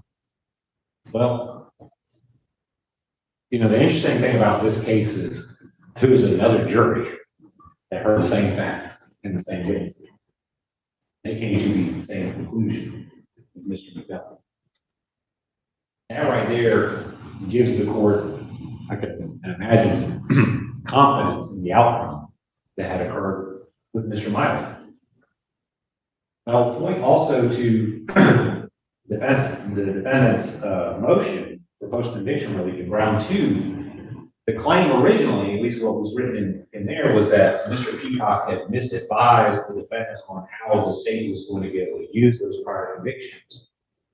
But then when everything got going, that changed somehow to, well, we wanted to soften the blow and actually talk about them. The complaint was that Mr. Peacock misadvised by saying, oh, if you get on the stand, they're going to get into the details of your convictions. That's what round 2 said. That's what was written in the motion. That's not what we heard here today. And then that morphed into, well, if we soften the blow, we could have probably dealt with that. And, it was a one bad night deal and prom or yada yada. And so, the jury might be able to brush that off. And then I'd be able to get to this independent act defense. But the reality was that there was nothing that, even if given that defense, was going to change what the jury heard in assessing the credibility. And Mr. Miley admitted on his own that he would just be speculating at what the outcome would be. But the question is was Mr. Peacock's performance deficient? And certainly it was not. He's a seasoned attorney. He's been a prosecutor 17 years prior to even coming here to our circuit. All right. He's counseled and handled numerous criminal cases, felony trials, including murder cases. And advising someone with 20 felony convictions, that's that's something hard to come back from. And then even accounting for the fact that Mr. Miley wanted all these other bad actors to testify was going to compound that issue. He testified that at no time did Dustin Stevenson, who represented Mr. McDuffie, ever come to him, nor did Ms. Kowinski. And I think it's telling that Ms. Bentley got on the stand and gave the story she gave, but she entered a plea to Your Honor to these charges, did not do the trial. She pled, accepted her responsibility for those, but now today is different. So that's one of the things the court can look at is the credibility of the people involved that have testified today and what their motivations may be and the reasons why they said what they had to say. To believe that Mr. McDuffie would have testified or that even Judge Stevenson would have let him testify. I'm going to object, Judge. I think it's improper that he refers to him as Judge Stevenson. It's improperly bolstering who he is as a person. He's just a trial attorney. Even though he's a judge now, that doesn't make him any better or less of an attorney. I'll sustain the objection. I'll take notice. Dustin Stevenson. I'm sorry, it's just, I used to call him that. But, you know, there was no way Dustin Stevenson, who was a private defense attorney, former federal public defender, I believe former prosecutor as well, was ever going to let his guy, who had just been convicted prior to sentencing and before his appeal was heard, let him get on the stand and drive his mouth. There's no reasonable probability that would have occurred. And Mr. Peacock would have been precluded from even going and talking to Mr. McDuffie, precluded from talking to Ms. Bentley or anyone else that was represented by him. He could not just simply go to the jail and say, hey, I want to talk. And Mr. Peacock indicated that Ms. Kowinski was not knocking down his door saying Ms. Bentley wanted to testify. In fact, she wanted nothing to do with any of it because she knew what had happened. Objection, that's not the case. Well, she testified before Your Honor. I think he's talking about Ms. Bentley's testimony, not. I thought you might be attorney. That's my understanding. You're testifying about Ms. Bentley's testimony, and I understand the objection, but I over. So in looking at all of the claims of deficiency, one has to look at, again, was counsel's performance deficient? Did it countervail the norms of which most attorneys would have accepted as being good practice? And it's clear that Mr. Peacock's presentation to the jury, that Mr. Peacock's investigation and decision-making in this case was that of a reasonable defense attorney. It's not. Was it the best defense attorney or the worst defense attorney or someone in the middle, or how I would have liked to have had things done, as it seems like counsel for defendant today is testifying? That's not the standard. And certainly their strategic decisions were made in advising Mr. Miley what would happen if he got on the stand, that had he testified, the jury at that time, and only at that time, would learn of his 20 felony convictions, instead of making a decision as to trying to essentially, show that the state's witnesses weren't being truthful or whatever, should not be believed. But putting him on the stand, along with Mr. McDuffie or Ms. Bentley, I submit to the court, that was going to benefit. Yes, Phil, I'm still with you guys. I'm just, I'm trying not to pause it because I'm ready to end the stream. We've been going for an hour and 45 minutes. I'm turning into a pumpkin. You guys know I like to stop at about an hour and 15, anywhere from an hour to hour and 15. So we're about 30 minutes longer than I feel comfortable talking, because I feel like when I go long, I just start doing, I don't know, I start saying stupid things and I'm not very clear. So I'm turning into a pumpkin. I'm just letting it run. Speaking of which, let's see, 3:42. I think we have 7 minutes left. Yep, 7 minutes left. So buckle in. I don't want to spoil it, Nunya. People were asking about that earlier. I don't want to spoil it. So we're just going to let it play. Quicker verdict of guilty. I know this court heard Mr. Porter. He had a horrific stutter. He had a disability. Counsel said, well, you don't rob people that you know. Well, I've been a prosecutor for 17 some odd years now. Most robberies involve people that know each other, and it's not just strangers. And especially when they rob drug dealers, because they know they've got money, they've got drugs, and the chances that the drug dealers will report, hey, I have a drug dealer and I got robbed is minimal at best. And so they hope to get away with those types of crimes.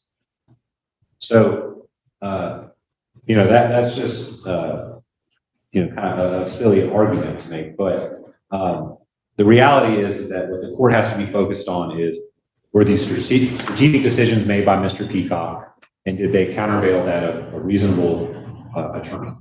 And it's clear from the record that, whether he could have talked to these people, it was apparent that Mr. Peacock believed that there was no talking to those individuals. And even if he had, they were not going to benefit him strategically in a case where he knew the state was going to easily cross-examine them. And, sometimes less is more in a criminal case, especially when you're a defense attorney. Being able to poke as many holes as you can to call on the credibility of the state's witnesses, show that they've been untruthful at certain points in time. But, every time you do certain things, or as a defense attorney, there's always the counter reaction the state has, and which was done in this case, which is to show that the witness hadn't fabricated anything by using prior consistent statements through investigator Christian Williams. That there was motivations to lie at certain points, but they came truthful even while in the same interview. So those types of things, a jury considers and can put on their credibility. But at the end of the day, none of these grounds or even their cumulative effect, as counsel suggests, lead this court to believe that it should have undermined the court's confidence in the outcome. And that's essentially what the second prong is that there had to be a reasonable probability that the court would have not have confidence in the outcome of the guilt of Mr. Mark. And so for those reasons, and everything you've heard here today, I'm asking you to deny the motion.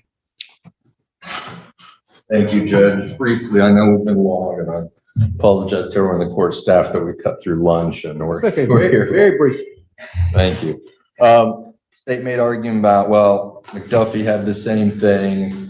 He had the same outcome, therefore there's no ineffectiveness. Judge, I'd argue that they were tried the same way, with the same strategy, not calling the defendants, not calling all these other people, and not making all these other arguments. So it kind of puts McDuffie in the same boat in terms of how the case was presented. So I think that's why it had the same outcome. And that's our point, the presentation, right, and what was lacking.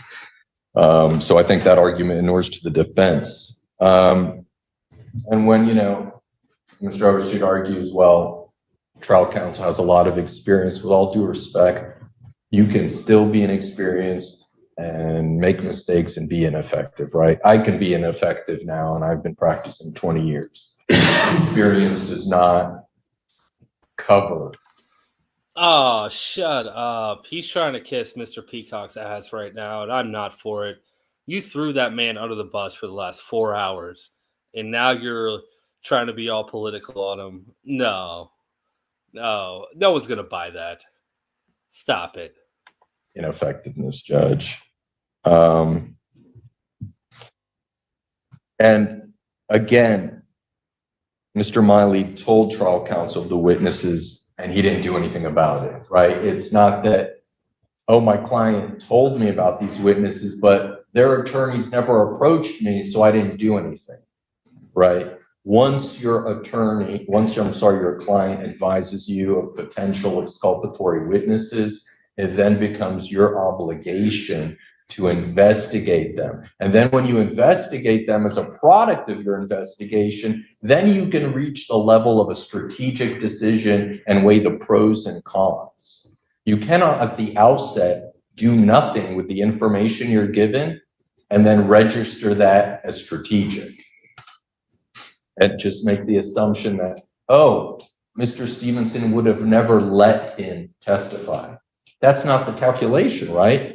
Mr. Stevenson may have advised Mr. McDuffie, hey, don't testify, but who has the final call on that? It's Mr. McDuffie, right? And he's the one that testified, I would have testified. That's why we don't have Mr. Stevenson here, because he's not the one making the decision and he's not the one responsible for making the decision. He can only advise his client as to what the decision is to make, and then he makes the determination. And as far as the argument that, well, Ms. Bentley came in here and took responsibility, she took a no contest plea, Judge, and pled straight up to the court. Again, she just saw 2 people get life sentences, you know. So in the circumstances, that's very impactful in how someone can make a decision. And as far as the state saying, well, I've seen a lot of cases where you actually rob the drug dealer, you rob the person you know, maybe, but do you rob your friend, right? That's at the level that it's at. There's between knowing someone and this is my friend. I knew that kid in middle school. We used to have tuna fish Friday together. We ate ice cream. One time I wet the bed at a sleepover at that person's house. Why? Because you've got common history, right? Are you going to rob that person or someone who you say hi to the club at, you know, a few times? There's a difference in the friendship, Judge. We'd ask you to grant the motion. Thank you for everyone's patience. All right. Thank you, gentlemen. I'll get an order out as quick as I can. Mr. Milo will be transported back to DOC. The minutes of this. Jedi, thank you so much for the super chat. Mr. Peacock in Chambers with the child locks. Oh, that's so relevant. And yeah, you heard the judge. He's taken under advisement and he's going to send an order out. I really apologize for the disappointment in everybody. And I will tell you, I have been looking to find the what happened in this case, because this happened last Friday, so we're a week out, and I've been looking up this case, trying to figure out where I can find the information, and I can't find it. I was actually going to call the courthouse today and just ask, but yeah, I didn't do that, so I have no idea. What the outcome of this is. I don't. And I apologize. I didn't really think anything of it because I thought this was a very interesting trial. So I didn't really think anything of, it being under advisement until tonight, when everyone's saying this better have a conclusion. It better not be under advisement. I'm like, oh no, I'm in trouble.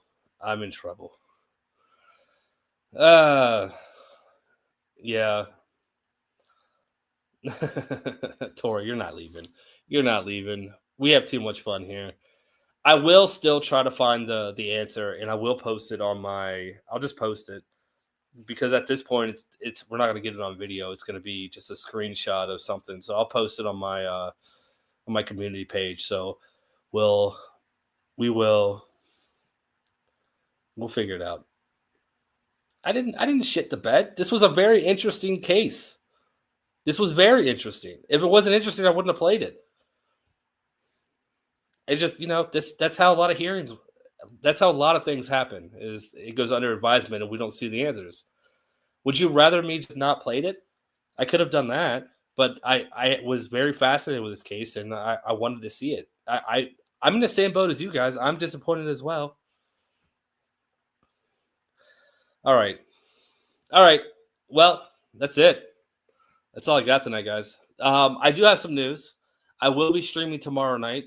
Heather and I moved date night to Sunday, so I will be streaming tomorrow night.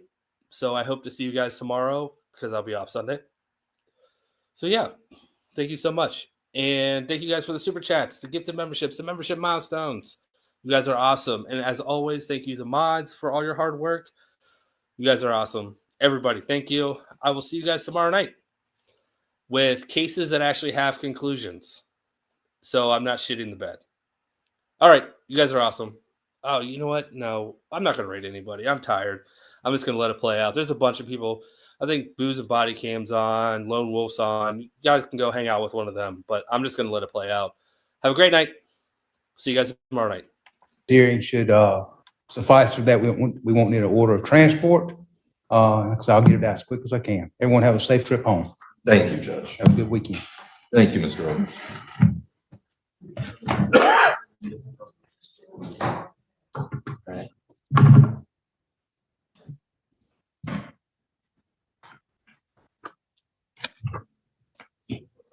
Oh, this is part of the,